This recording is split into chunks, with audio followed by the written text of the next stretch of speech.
Viernes, 30 de mayo de 2025. Materia constitucional. Tesis jurisprudenciales y aisladas. 1 de 1. Registro digital, 203-0451. Tipo, aislada. Cláusula de exclusión por separación.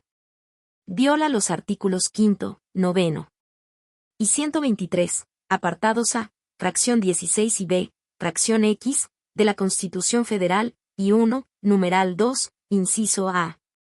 Del Convenio número 98 sobre el derecho de sindicación y de negociación colectiva de la Organización Internacional del Trabajo. Hechos, en amparo directo el Colegio de Estudios Científicos y Tecnológicos del Estado de Veracruz, en su carácter de patrón, controvirtió el laudo en el que se le condenó a reinstalar a un trabajador y a pagarle salarios caídos.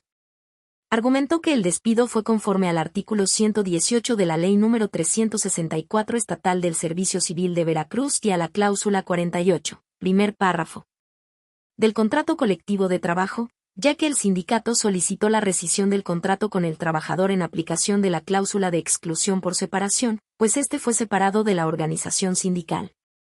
Criterio jurídico. Este tribunal colegiado de circuito determina que el referido artículo 118 y la mencionada cláusula 48, primer párrafo, que prevén la cláusula de exclusión por separación, violan los artículos 5, 9 y 123, apartados A, fracción 16 y B, fracción X, de la Constitución Federal, y 1, numeral 2, inciso A.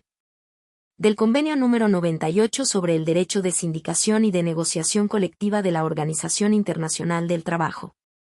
Justificación. El precepto legal y la cláusula citados prevén la posibilidad de que el sindicato solicite al patrón la aplicación de la cláusula de exclusión por separación, consistente en que si un trabajador se separa de la organización sindical podrá ser despedido sin responsabilidad para el empleador.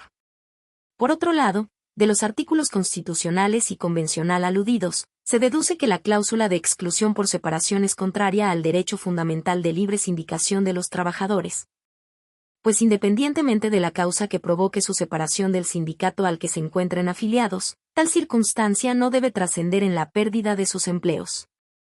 De lo contrario se les obligaría a pertenecer a una organización sindical para conservar su trabajo. Segundo Tribunal Colegiado en materia de trabajo del Séptimo Circuito.